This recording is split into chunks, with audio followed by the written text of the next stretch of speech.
বাংলাদেশ আওয়ামী লীগের সভানেত্রী মাননীয় প্রধানমন্ত্রী জননেত্রী শেখ হাসিনা আপনাদের উদ্দেশ্যে বক্তব্য রাখবেন।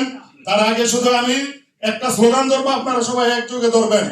জয় বাংলা, জয় বাংলা, জয় বাংলা, জয় বঙ্গবন্ধু, জয় বঙ্গবন্ধু। লাল সবুজের পতাকায় তোমায় দেখা যায়, তোমায় দেখা যায়, লাল সবুজের পতাকায় হাসিনার কিছু হলে জ্বলবে আগুন করে করে, জ্বলবে আগুন করে করে, শেখ হাসিনার কিছু হলে সুদখোর সুদখোর সুদখোর সুদখোর সুদখোর ইউনুস সুদখোর। জয় বাংলা, জয় বাংলা, জয় বঙ্গবন্ধু, জয় বঙ্গবন্ধু। শেখ হাসিনা বীরের বেশে আসবে ফিরে বাংলাদেশে, আসবে ফিরে বাংলাদেশে, শেখ হাসিনা বীরের বেশে। জয় বাংলা, জয় বাংলা, লড়াই চলবে, শেখ হাসিনা লড়বে, শেখ হাসিনা লড়বে, চলছে লড়াই চলবে।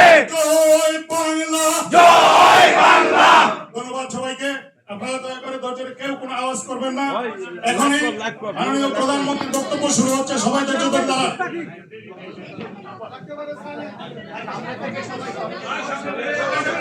আরে সামনে আর পিছনে কিছু নাই তো। আমাদের ইতালি আওয়ামী লীগের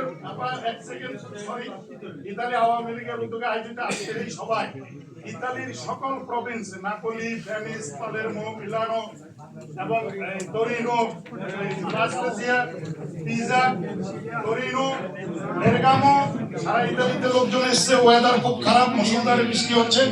এর মধ্যে গালাগালি করে সবাই অপেক্ষায় আছে। ধন্যবাদ সবাইকে।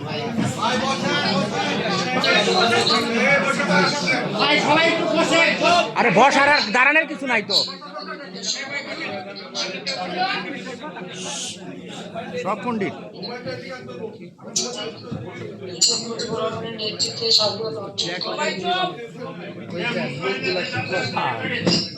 আপনারা ডাক্তার কি করেন?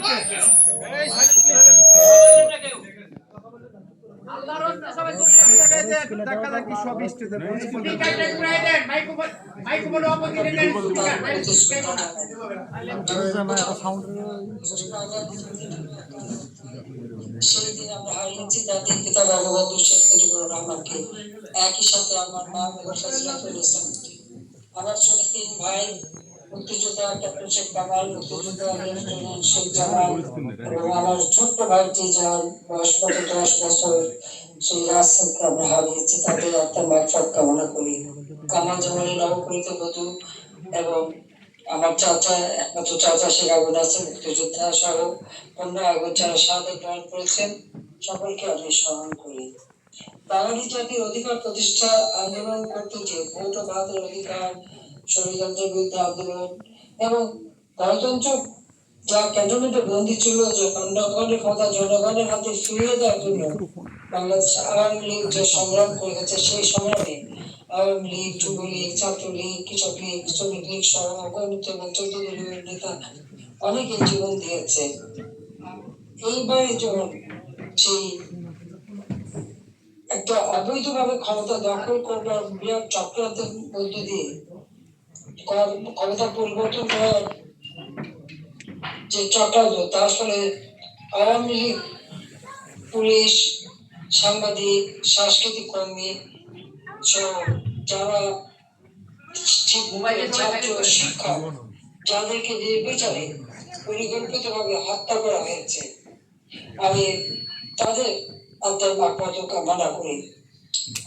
আমরা দেখতে পাচ্ছি যে এই ক্ষমতা দখলের জন্য একটা দীর্ঘদিনের চক্রান্ত চলছিল। 15 আগস্ট জাতির পিতা বঙ্গবন্ধু শেখ মুজিবকে হত্যা করা হয় এবং সেখানে আমাদের পরিবারের সকল সদস্যকে, শুধু বেঁচে যায় আমরা দুটি বোন, রেহানা আর আমি। 6 বছর আমরা প্রবাসে থাকতে বাধ্য হই। এরপর আমরা আওয়ামী লীগ যখন আমাকে সভাপতি নির্বাচিত করে, আমি ফিরে আসি এবং ফিরে আসার পর থেকে আমি কিন্তু দেশের জনগণের জন্য কাজ করে যাচ্ছি এবং আওয়ামী লীগ তা হয়তো যারা জাতির পিতাকে হত্যা করেছিল, যারা ভেবেছিল যে এই হত্যার মধ্য দিয়ে আওয়ামী লীগ আর কোনোদিন ক্ষমতা আসতে পারবে না, সেখানে আওয়ামী লীগের ক্ষমতায় নিয়ে আসা এটা একটা বিরাট ছিল। আওয়ামী লীগের অগণিত নেতা কর্মী এবং জনগণের সমর্থন নিয়ে পাঁচবার আমরা সরকার গঠন করি, এবং যখনই সরকার গঠন করি তখনই বাংলাদেশের জনগণ তাদের ভাগ্য পরিবর্তনের জন্য, তাদের জীবন মান উন্নতি করবার জন্যই কিন্তু আমরা কাজ করেছি, এবং যার শুভ ফল দেশবাসী পেয়েছে। বাংলাদেশকে আমরা এমন ভাবে গড়ে তুলে যাচ্ছিলাম যেখানে দেশের মানুষের মাথা পিছু আয় বৃদ্ধি পেয়েছিল, যেখানে মানুষের দারিদ্রের হার কমে গিয়েছিল, মানুষের জীবনে শান্তি শৃঙ্খলা ফিরে এসেছিল। মাত্র 15 বছর 2008 নির্বাচনে আওয়ামী লীগ এককভাবে 233টা সিট পায়।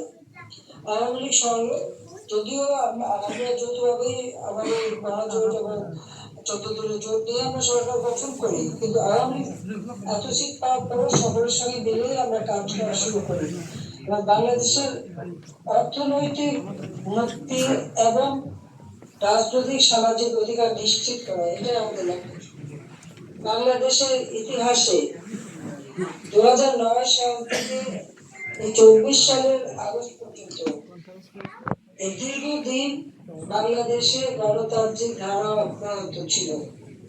এত দীর্ঘ সময় বাংলাদেশে কখনোই গণতান্ত্রিক ধারা অব্যাহত থাকে না অতীতে, কিন্তু ব্যবধান এসেছে। 2009 আমরা যখন নির্বাচন জয়ী হলাম, 233টা সিট প্রায়, তখন কিন্তু চক্রান্ত হলো। সরকার গঠন করার সাথে সাথে 1.5 মাসও হয়নি, এর মধ্যে বিটিআর ঘটনা ঘটিয়ে সেখানে আমার সরকারকে উৎখাত করার বা হত্যার একটা পরিকল্পনা হয়েছিল, এবং পরবর্তী যারা সফল হলো না, তখন এর দোষ আমাদের উপর ফেলার চেষ্টা করা হচ্ছে, এবং সেই চেষ্টা এখনো অব্যাহত। অথচ সেই দিন ওই তারিখ জিয়া, সে ওই রাত্রে 45টা ফোন করেছিল, তার মা খালেদা জিয়া, সে দুপুর 12টার আগে ঘুম থেকে ওঠে না, সে সকাল 6টা 7টার মধ্যে বাসা থেকে বের হয়ে চলে যায়। ক্যান্টনমেন্টের বাসা থেকে সে অজ্ঞাত স্থানে পালিয়েছে। কেন গিয়েছিল? এর একটা বিরাট প্রশ্ন, এবং সেদিন সকালেই কিন্তু বিজয়ের ঘটনা ঘটে, যে ঘটনা আমরা অত্যন্ত দক্ষতার সাথে সেটা মোকাবেলা করি, কিন্তু দুর্ভাগ্য যে আমাদের অনেকে মারা যায়, এবং যে কজন আর্মি অফিসার মারা গেছে, ওই 57-56 জন আর্মি অফিসারের মধ্যে 45 জনই কিন্তু আওয়ামী লীগ পরিবারের সন্তান। আমাদের আমাদের মানে ভাই, চাচা ভাই, আমাদের পঞ্চগড়ে এমপি মেয়ের জামাই মালিক মুগিল সাহেবের নাতি জামাই, আমাদের লক্ষ্মীবাবা সাতশু ভাই, তার আপনার ফুফাতো ভাই ছিল দিদি।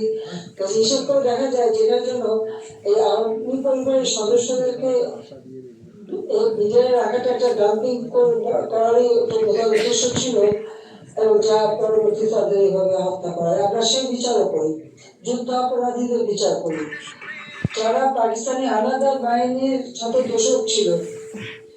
71 সালে পাকিস্তান হানাদার বাহিনী যখন গণহত্যা শুরু করে, এরপর থেকে যারা আমাদের মা বোনদেরকে পাকিস্তানি হানাদার বাহিনীতে তুলে দিয়েছে, সারা দেশে গণহত্যা চালিয়েছে, যারা প্রতিটি ঘর বাড়ি পুড়িয়ে দিয়েছে, আওয়ামী লীগের নেতা কর্মী কার করে বাড়ি ঘর ছিল না, সব জ্বালাই করে সরকার করা হয়েছিল। 1 কোটি মানুষ শরণার্থী, 3 কোটি গৃহহীন মানুষ, এইরকম একটা অবস্থার সৃষ্টি করেছিল। এবং সে সেই সাথে এই যুদ্ধাপরাধীরা আমাদের বুদ্ধিজীবীদের হত্যা করে, যাদের বিচার জাতির পিতা শুরু করেছিলেন, সেই বিচার শেষ করতে পারেননি। অন্যান্য জাতির পিতাকে হত্যার পর এই যুদ্ধাপরাধীদের জিয়াউর রহমান ক্ষমতায় বসায়। তার পাকিস্তানি পাসপোর্ট দিয়ে পাকিস্তানে চলে গিয়েছিল, ওই গোলাম আজম তাকেও দেশে ফিরিয়ে আনে, আর খালেদা জিয়া তাকে নাগরিকত্ব দেয়। বঙ্গবন্ধু হত্যাকারীদের ইন্ডেমনিটি দিয়েছিল, যে কেউ তাদের বিচার করতে পারবে না। আল্লাহর রহমতে তাদের আমরা বিচার করেছি ক্ষমতা আসার পর। কাজে বিচারহীনতার যে একটা চর্চা বাংলাদেশের ছিল, সেটা অবসান ঘটিয়ে আইনের শাসন প্রতিষ্ঠা করা, ন্যায় বিচার প্রাপ্তি, গণতান্ত্রিক অধিকার, ভোটের অধিকার আমরা আওয়ামী লীগ ক্ষমতা থেকে সেটা নিশ্চিত করি। সাথে বাংলাদেশের মাসের অন্য 10 মাসে তা চিকিৎসা শিক্ষার ব্যবস্থা করে বাংলাদেশকে ডিজিটাল বাংলা হিসেবে আমরা প্রতিষ্ঠা করি। ঘরে ঘরে বিদ্যুতে ওয়াইফাই কানেকশন, ব্রডব্যান্ড কানেকশন, আমরা আমাদের ছেলেমেয়েদেরকে কম্পিউটার শিক্ষা, প্রযুক্তি শিক্ষা, বহুমুখী শিক্ষা, ট্রেনিং, কারিগরি শিক্ষা, নানামুখী ব্যবস্থা নিই। রাস্তাঘাট, পুল, ব্রিজ সহ এখন বিমান থেকে শুরু করে প্রত্যেকটা সেক্টর বিধ্বস্ত ছিল। আমরা প্রতিদিন জিনিস আধুনিকভাবে গড়ে তুলি। 2009 সালে সরকার আসার পর থেকে 24 পর্যন্ত এই অল্প সময়ের মধ্যে আমরা বাংলাদেশকে যেভাবে উন্নত করেছিলাম, যেখানে বিএনপির আমলে বাংলাদেশের জনগণের মাথা পিছু আয় ছিল মাত্র $543, সেখানে আমরা 5 গুণ বৃদ্ধি করে $2,793 উন্নীত করি। যে বাজেট ছিল মাত্র 62,000 কোটি টাকা, 7,93,000 কোটি টাকার বাজেট আমি এবারে দিয়ে এসেছিলাম। এইভাবে বাংলাদেশ অর্থনৈতিকভাবে সারা বিশ্বের 25তম দেশ হিসেবে বাংলাদেশকে সম্মান দেওয়া হতো এবং আশা করা হয়েছিল যে বাংলাদেশের এই অর্থনীতি আরো মজবুত হবে এবং 25তম অর্থনীতির দেশ হিসেবে আমরা প্রতিষ্ঠা লাভ করবো। আর সেই লক্ষ্য নিয়ে কিন্তু আমরা কাজ শুরু করেছিলাম। আমাদের যেটা সবসময় লক্ষ্য ছিল যে দরিদ্র মানুষের ভাগ্য পরিবর্তন করা। বাংলাদেশে হতদরিদ্রের হার যা ছিল প্রায় 25.1 ভাগে, আমরা তা 5.6 ভাগে নামিয়ে আনি। আর দরিদ্রের হার যেখানে 41 ভাগ, আমরা তা 18.7 ভাগে নামিয়ে আনি। সাক্ষরতার হার যেখানে ছিল মাত্র 45 ভাগ, আমরা 78.7 ভাগে উন্নীত করি। প্রতি বছর জানুয়ারিতে বিনামূল্যে আমরা ছাত্রছাত্রীদের বই বিতরণ করতাম। অত্যন্ত দুঃখের বিষয়, এইবারে এই একটা যে অবৈধভাবে ক্ষমতা দখলকারী ফ্যাসিস্ট, খুনি, জঙ্গিবাদী ইউনুস ক্ষমতা আসার পর সে বই দিতে পারেনি। এটা সত্যি একটা লজ্জার কথা। সরকার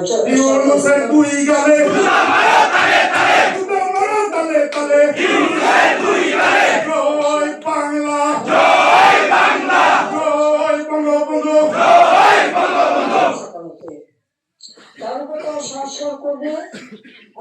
আর এছাড়া এই যে সামান্য কয়েকটা পুলিশের চারা চামুন্ডা এবং নিজেই তো মাস্টার মাইন্ড এই খুন খারাপি করার, আমাদের সংবিধান ফেলে দেবে, স্বাধীনতার ঘোষণাপত্র বাতিল করে দেবে,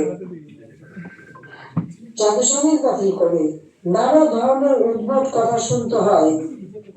ওরা কারা? কি অধিকার আছে? তারা কি জনগণের ম্যান্ডেট নিয়ে এসেছে? হাতে অস্ত্র, অজস্র অর্থ পেয়েছে, সে অস্ত্র অর্থ দিয়েই তারা এই চক্রান্তটা করেছে, সেটা আমরা জানি এবং কারণের পিছনে আমাদের জানা আছে। তো চক্রান্ত করেই তারা দেশকে ধ্বংস করা, স্বাধীনতাকে নস্বাত করা। আজকে সংবিধান না থাকে, স্বাধীনতা ঘোষণা না থাকে, আর তারা তো বাংলাদেশে থাকে না, তখন তো পাকিস্তানের একটা প্রদেশ হয়ে যায়। এখন আমরা দেখি এই ইউনুসের পাকিস্তানের প্রতি তার যে ধরন মনে হচ্ছে পারলে ওই পাকিস্তানদের পা চাটে। এখন নিজেরা নিজেদেরকে পাকিস্তানিদের অথবা এই হানাদার বাহিনী এই দেশের কত অপকার হচ্ছে, তাদের এখন পা চাটা শুরু হয়েছে। এতে লজ্জা আর কিছু থাকতে পারে না। আজকে বাংলাদেশের অবস্থাটা কি, যে প্রবৃদ্ধি আমি যখনই সরকার এসেছি তখনই আমরা বৃদ্ধি করেছি এবং শাসনের মানুষের আয় আমরা বৃদ্ধি করেছি। আজকে তা কোথায় যে দাঁড়িয়েছে আপনারা দেখেন, যেখানে মাত্র 5% ছিল প্রবৃদ্ধি 2006 সালে, আমরা 7.25 প্রবৃদ্ধি অর্জন করেছিলাম 2023 সালে। সে কোভিড মোকাবেলা করে সে সারা বিশ্বব্যাপী অর্থনৈতিক মন্দা, স্যাংশন, কাউন্টার স্যাংশন ইত্যাদি সব মোকাবেলা করেও 2023 সালে আমাদের প্রবৃদ্ধি 7.25 উন্নীত করি এবং আমরা বাজেট সব দিয়ে আসি। আর এখন 24 সালে এসে আমরা কি দেখলাম, প্রথম কোয়ার্টার যেটা দিয়েছে মাত্র 1.8% প্রবৃদ্ধি। আমার প্রশ্ন, এত বড় এত বিজ্ঞজন বাংলাদেশে সবসময় এত কথা বলেছেন, আমাদের সময় এত অর্থনীতিবিদ, এত অ্যানালাইসিস থেকে শুরু করে এসব গেল কোথায়? এখন কথা বলে না কেন? আর আমেরিকার সময় নাকি কিছুই হয় নাই, কোনো কিছু তাদের ভালো লাগে নাই। কদিন আগেও শ্বেতপত্র দিয়ে কত কথা শোনালো।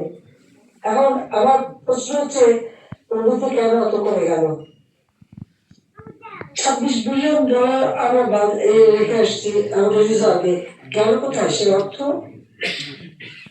20 লক্ষ মেট্রিক টন খাদ্য রেখে এসেছি। 1 কোটি পরিবারের জন্য স্বল্পমূল্যে খাদ্য কিনতে পারে টিসিবি কার্ড আমি দিয়ে এসেছি। মাত্র 30 টাকায় তারা চাল কিনতে পারবে এবং অল্প পয়সায় ডাল তেল যাতে নিতে পারে, তাদের জীবনটা যাতে সহজ হয়, যারা সর্বোন্নত মানুষ বা স্বল্প আয়ের মানুষ, আমরা সেই ব্যবস্থা করে এসেছিলাম। বয়স্ক ভাতা, বিধবা ভাতা, প্রতিবন্ধী ভাতা, বিভিন্ন ভাতা আমরা দিয়েছি। মুক্তিযোদ্ধাদের সম্মাননা এবং ভাতা দিয়েছি। ছাত্রছাত্রীদের বিনামূল্যে বই দেওয়া, উচ্চশিক্ষা ব্যবস্থা করা, ভূমিহীন গৃহহীনদেরকে বিনামূল্যে 2 কাঠা জমি ঘাট দিয়ে বাংলাদেশকে ভূমিহীন গৃহহীন মুক্ত করবো। 58টা জেলা ভূমিহীন গৃহহীন মুক্ত করেছে। আজকে সেই টাকাগুলি দেয়নি কেন? সেই বয়স্ক ভাতা, বিধবা ভাতা, প্রতিবন্ধী ভাতা সব বন্ধ, মুক্তিযোদ্ধা ভাতা বন্ধ, গেল কোথায় টাকা? তাহলে আমি তো বাজারের সব রেখে এসেছি, এত খাদ্য রেখে আসলাম, তা গেল কোথায়? হচ্ছে টিসিবি কর্তৃক আমরা যে পারিবারিক কার্ড দিয়েছে, সেখানে আজকে দেখলাম নিউজে যে চাল দেওয়া হবে না। কেন চাল দেওয়া হবে না? আমি দিতে পারলে তুমি এত বড় বড় কথা বলে আসলা ক্ষমতায়, আর তার উপদেষ্টারা কেউ অধিকার, কেউ পরিবেশ, নানা ধরনের এনজিও করে আসো, তো কেন তোমার কাছে টাকা দেবে না মানুষকে? চাল বন্ধ করানোর তার জবাব দিতে হবে। বাংলাদেশে যেখানে দুর্ভিক্ষ ছিল, সেখানে আওয়ামী লীগ আসার পর সারা দেশের উন্নতি শুধু না, মানুষের 2 বেলা না 3 বেলা 4 বেলা খাওয়ার ব্যবস্থা আমরা করে দিয়েছিলাম। আর আজকে আমরা মাত্র এই 4 মাসের মধ্যে দেশের অবস্থা কোথায় নিয়ে গেছে? বাংলাদেশের মানুষ এখন ডাস্টবিনের থেকে খাবার কুড়িয়ে খায়, রাস্তার পাশে ময়লা খাবার ফেলে দিয়েছে, সেখানে থেকে খাবার কুড়িয়ে খাচ্ছে, আর পাশে কুকুরও সেখানে খাবার খাচ্ছে। এই 4 মাসের মধ্যে বাংলাদেশ এমন অবস্থা নিয়ে গেল কেন? সে জবাব জনগণের কাছে তাদের দিতে হবে, এই জবাব দিয়ে থাকতে হবে। রাষ্ট্র পরিচালনা করতে গেলে সবকিছু দেখতে হয়, সে দক্ষতা লাগে। আজকে রাষ্ট্র পরিচালনা সব ব্যর্থ, শুধু পেয়েছে কি প্রায় হাজার হাজার আওয়ামী লীগের নেতা কর্মীকে হত্যা করেছে, আহত করেছে। যাকে ধরবে তাকে না পেলে সে ছাত্রলীগের মা নামাজ পড়ে তাকে সেখানে হত্যা করেছে, বাড়ি পুড়িয়ে দিয়েছে। নাম হলো 1 কোটি প্রতিষ্ঠান আগুন দিয়ে জ্বালিয়ে পুড়িয়ে দিয়েছে। দেশটাকে এইভাবে ধ্বংসের দিকে কেন নিয়ে গেল? প্রবাসে আপনারা থাকেন, তখন আওয়ামী লীগ ক্ষমতায় ছিল, কারণ প্রবাসীরা বাংলাদেশের কথা শুনে সম্মান দেখাতো, বাংলাদেশ উন্নয়নের বিশ্বতা ছিল, বাংলাদেশ উন্নয়নের রোল মডেল ছিল। আর আজকে আমরা কি দেখি? যত জঙ্গি সন্ত্রাসী, এই যে হলে 28 জন আক্রমণ হলো, এই ইটালির কয়েকজন নাগরিক মারা গেল, সেখানে জাপানের মারা গেল, আমাদের দেশে মারা গেল, 29 জন লোক সেখানে মারা গেল। সেই জঙ্গিদের আমরা গ্রেপ্তার করলাম, শাস্তি দিলাম, এই ক্ষমতায় এসে তাদেরকে মুক্ত করে দিয়েছে। যত সন্ত্রাসী জঙ্গি যারা ছিল সবাইকে, দুর্নীতিবাদ যারাই সাজাপ্রাপ্ত আসামি, তারা সব মুক্ত। জেলখানা খালি, জেলখানা ভরলো কাদের দিয়ে? আওয়ামী লীগ এবং 14 দলের নেতা কর্মীদের বন্দী করে জেলখানা ভরেছে। অপরাধটা কি? আমাদের গরিবের করে খাবার দিয়েছি, আমরা শিক্ষা দিয়েছি, বাংলাদেশের গ্রাম পর্যায় পর্যন্ত আমরা উন্নয়ন নিয়ে গেছি।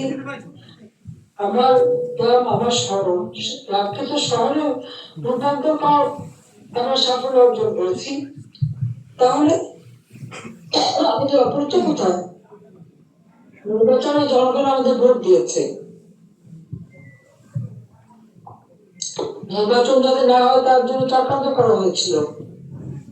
সে চক্রান্ত মোকাবেলা করে যখন ক্ষমতা আসলাম তখনই বুঝতে পেরেছি যে এটা একটা আন্তর্জাতিক চক্রান্ত। তার মূল কথা হচ্ছে এই সহ এরা যখন এই কোটা আন্দোলন হয় তখন বলেছেন যেটা কোটা আন্দোলন রাখা অত্যন্ত কোটা ছিলই না, তাহলে আন্দোলন কিসের? সব দাবি মানা হলো। আমি প্রকাশ্যে আহ্বান করলাম তোমরা আসো গণভবনে কথা বলো না, তখন আমি আমাকে সকলকে বলছিলাম যে আন্দোলন সে আন্দোলন, এটা সরকার উৎখাতের আন্দোলন। সত্যি সরকার উৎখাত না, আমরা 2 পর্যন্ত 15 আগস্ট বেঁচে গিয়েছিলাম তাই আমাদের 2 জনকে হত্যা করবে, এটা ছিল তাদের সেই আন্দোলন। এখনো সে চক্রান্ত। আমি কিন্তু জীবনের পথ পালিয়ে আসার লোক না, কিন্তু আমি যদি ক্ষমতা থাকতে যেতাম আর ওদের হাতে যে পরিমাণ অস্ত্র ছিল, ওই আবু সাইদ মুগ্ধ থেকে শুরু করে যারা মারা গেছে, যে বুলেট 7.62 বুলেট ব্যবহার করা হয়েছে, সে অস্ত্রগুলি কোথায়? কেন সে অস্ত্র উদ্ধার করা হচ্ছে না?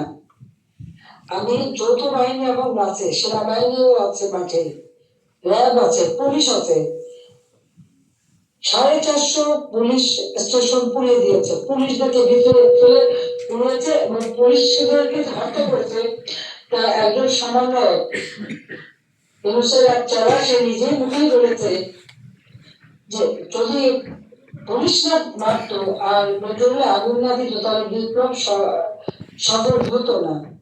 আর কয়েকদিকে দেখলাম বিএনপির এক নেতা সিরাজগঞ্জের কমিউনিটির সেক্রেটারি, সে বলছে যে পুলিশকে মেরুদণ্ড যদি না ভাঙত তাহলে তাদের এই আন্দোলন সফল হতো। তার মানে এনায়তপুরের যে হত্যাকাণ্ড ঘটল পুলিশের, একটা প্রেগনেন্ট মহিলা, সে নারী পুলিশ বাচ্চাচ্ছে বলতে পারে আমাদের বাচ্চা ভাই মারবেন না, তাকে পর্যন্ত কিছু হত্যা করলো।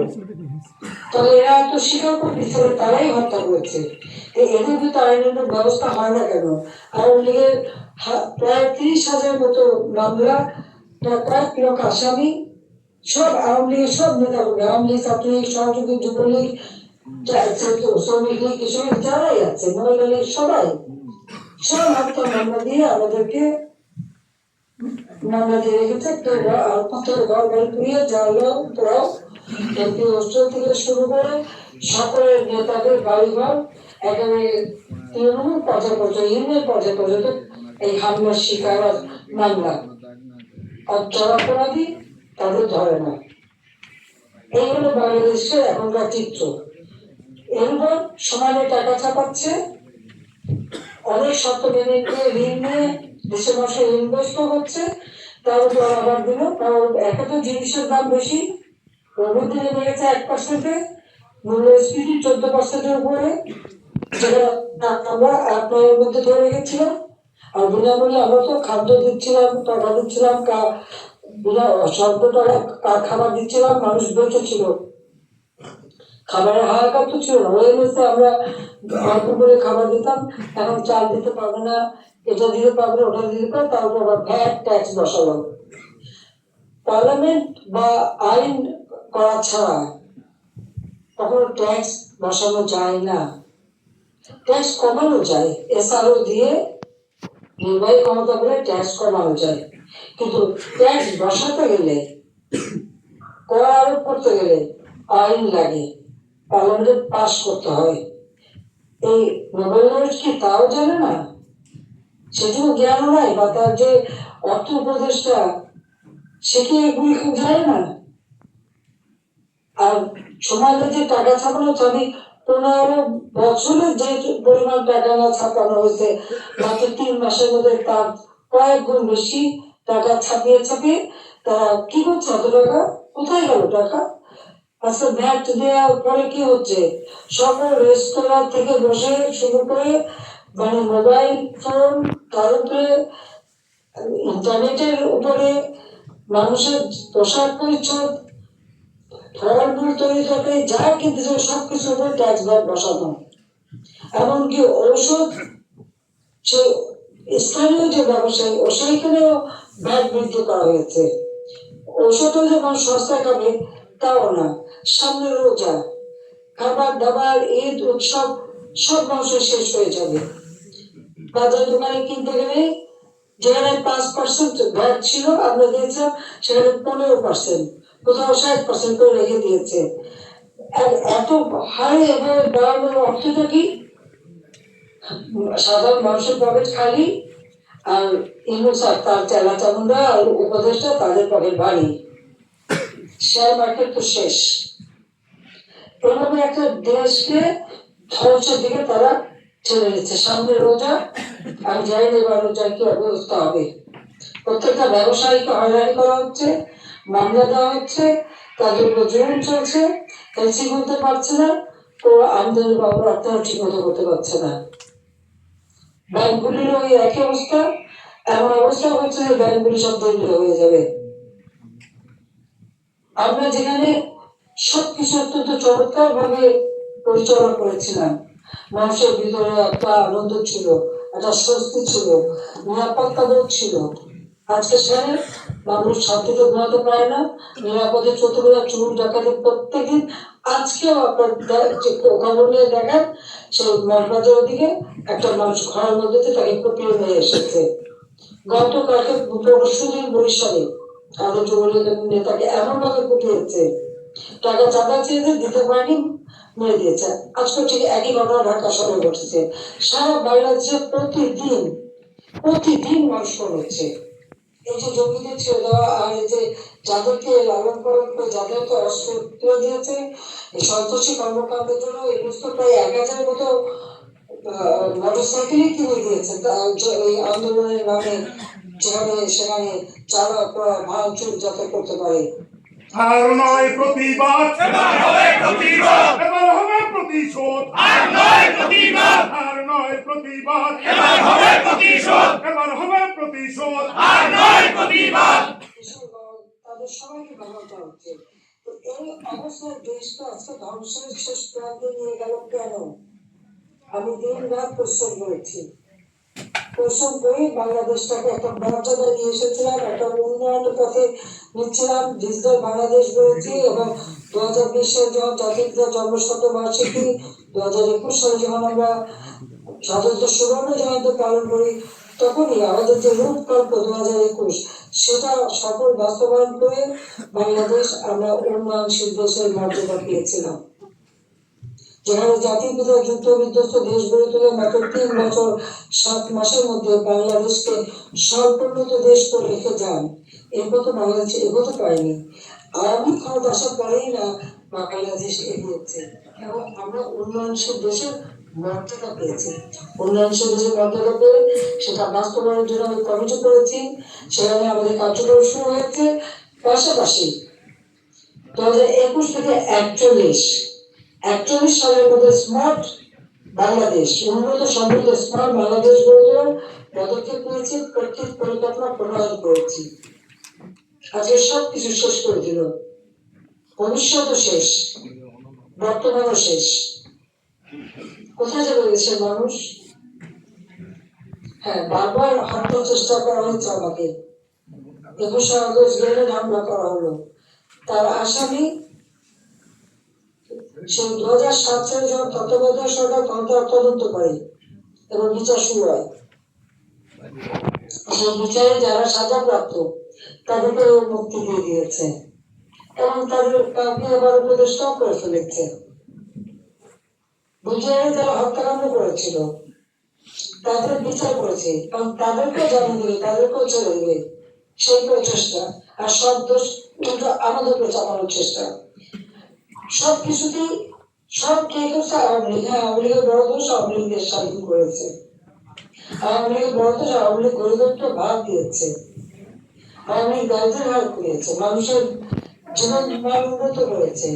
কারণ বাংলাদেশের মানুষের যদি জীবন মান উন্নত হয় তো এনজিওরা মোটা অঙ্কে ওই ক্ষুদ্র ঋণ দিয়ে মোটা অঙ্কের সুদ খেতে পারবে না। সেজন্যই দেশটাকে ধ্বংসের দিকে নিয়ে যাচ্ছে। সারা দেশে আজকে হাহাকার, লেখাপড়ার কোনো ঠিক নেই। তার আওয়ামী লীগের ছেলে মেয়ে তারা পড়াশোনা করতে পারবে না, মুক্তিযোদ্ধার সন্তানরা তারা পড়াশোনা করতে পারবে না, তাদের আত্মপ্রতিষ্ঠান করতে দেবে না, রাজনীতি দিচ্ছে। আর পুলিশের উপরে নির্যাতন, সরকারি কর্মচারীদের উপরে নির্যাতন, এমনকি সেনাবাহিনীর অবসরপ্রাপ্ত যারা কর্মকর্তা উচ্চ পদে তাদের উপরও জুলুম চলছে, তাদেরও নোটিশ, তাদেরও পাসপোর্ট বাতিল। কোন সেক্টরে কাউকে আশ্বাস দিতে থাকতে ইচ্ছে না। কাজে এই দুঃশাসনের হাত থেকে দেশকে মুক্ত করতে হবে, এই জঙ্গির হাত থেকে দেশকে মুক্ত করতে হবে। বঙ্গবন্ধুর বাংলায় ঠাঁই নাই, জঙ্গিবাদের ঠাঁই নাই, বঙ্গবন্ধুর বাংলায় তোমার আমার ঠিকানা পদ্মা যমুনা, আমি কে তুমি কে, বাঙালি বাঙালি। শেখ হাসিনার বাংলায় ঠাঁই নাই, রাজাকারের ঠাঁই নাই, শেখ হাসিনার বাংলায় যারা নির্বাচিত প্রতিনিধি তাদের সাথে যোগাযোগ করে এই দেশকে এই জঙ্গি ফ্যাসিবাদ ইউনুসের হাত থেকে দেশকে রক্ষা করার জন্য সকলে ঐক্যবদ্ধ কাজ করবেন এবং দেশের ভিতরে যারা এখন নিঃস্ব হয়ে গেছে তাদের পাশে দাঁড়ান এবং তাদেরকে সাহস দেন এবং জনমত সৃষ্টি করে যত দ্রুত এদের হাত থেকে মুক্তি পাওয়া যাবে তত তাড়াতাড়ি দেশের মঙ্গল হবে। আমি কিন্তু পদত্যাগ করিনি, আরে কি কইলেন?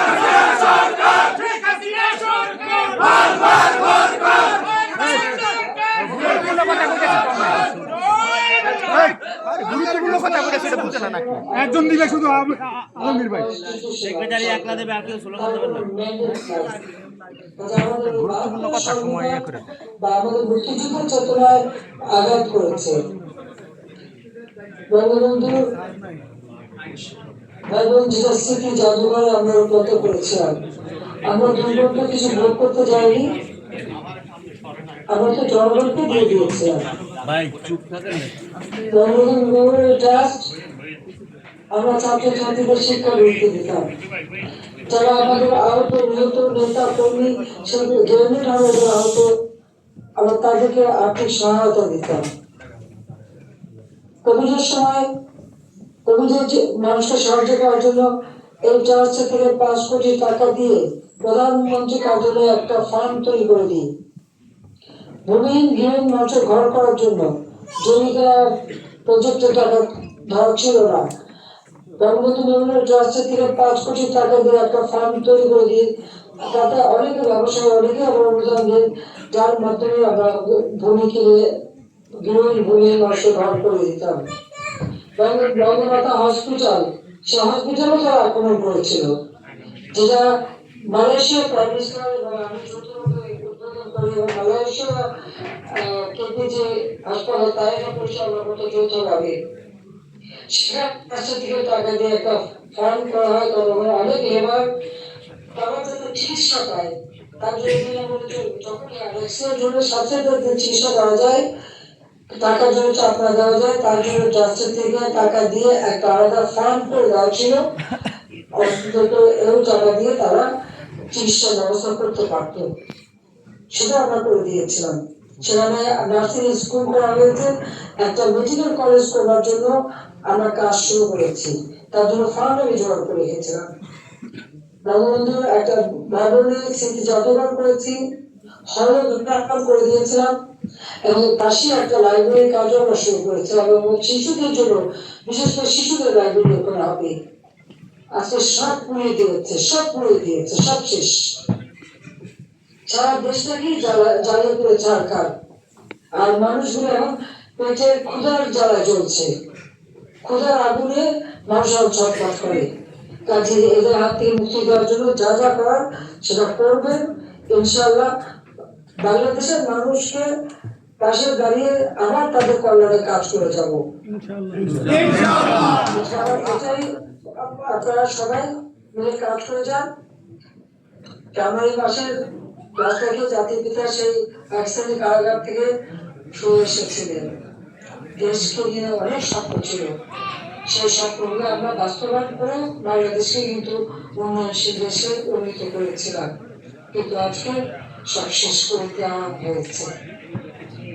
কিন্তু এবার আমরা আমাদের এই মাতৃভূমি লাখো শহীদের রক্তের বিনিময় পেয়েছি, এটা আমরা এভাবে শেষ হতে দিতে পারি না।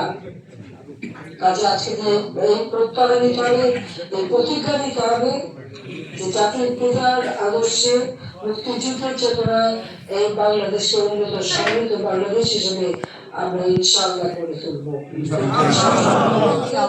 বাংলাদেশ জাতিকে মুক্ত করবো, বাংলাদেশের জনগণের শান্তিতে নিরাপদে থাকতে পারে, শান্তিতে ঘুমাতে পারে, নিরাপদে চলতে পারে, সেই ব্যবস্থা আমরা করবো।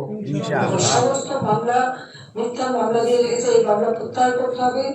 আমাদের নেতা কর্মী যারা জেলে, তাদেরকে মুক্তি দিতে হবে এবং চাল, ডাল, তেল, লবণ সম্পত্তির জিনিসের দাম কমিয়ে সাধারণ মানুষের ক্রয় ক্ষমতা আনতে হবে এবং বয়স্ক ভাতা, বিধবা ভাতা, প্রতিবন্ধী ভাতা, বিনামূল্যে বই, বিনামূল্যে ঘর, যা যা আমরা দিতাম সেগুলো আবার পুনরায় সে ব্যবস্থা নিতে হবে।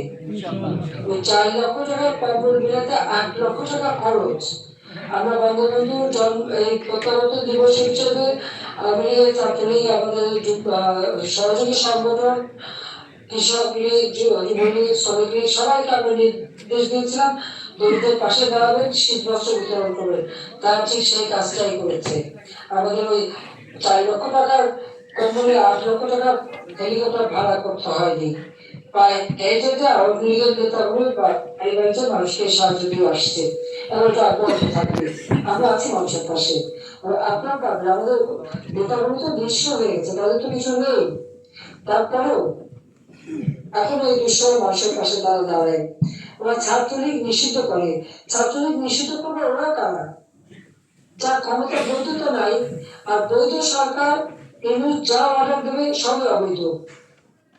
প্রত্যেকটা সিদ্ধান্তই অবৈধ, প্রত্যেকটা সিদ্ধান্তই হচ্ছে দেশদ্রোহী। কাজে এটা মানার কোনো দরকার নাই, এটা কোনো মানুষ মানতে পারে না। কাজে এর প্রতিকার অবশ্যই হবে ইনশাআল্লাহ, এটা আমরা করবো। সবাই ভালো থাকেন, সুস্থ থাকেন। জয় বাংলা, জয় বাংলা।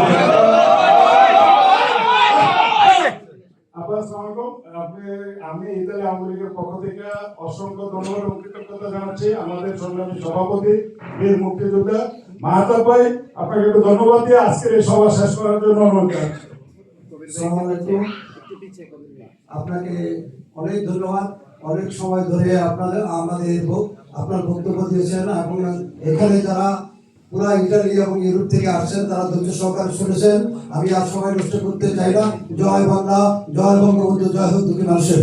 জয় বাংলা, জয় বাংলা। শেখ হাসিনার কিছু হলে আর নয় প্রতিবাদ, এবার হবে প্রতিবাদ, এবার হবে প্রতিবাদ, আর নয় প্রতিবাদ। ইউনূসের দুই গালে জুতা মারো গালে গালে, তুমি কে বাঙালি, বাঙালি। তোমার আমার ঠিকানা বদলামেটা যমুনা, বদলামেটা যমুনা, তোমার আমার ঠিকানা। অসংখ্য ধন্যবাদ। আমি আলমগীর সাধারণ সম্পাদক সবার পক্ষ থেকে।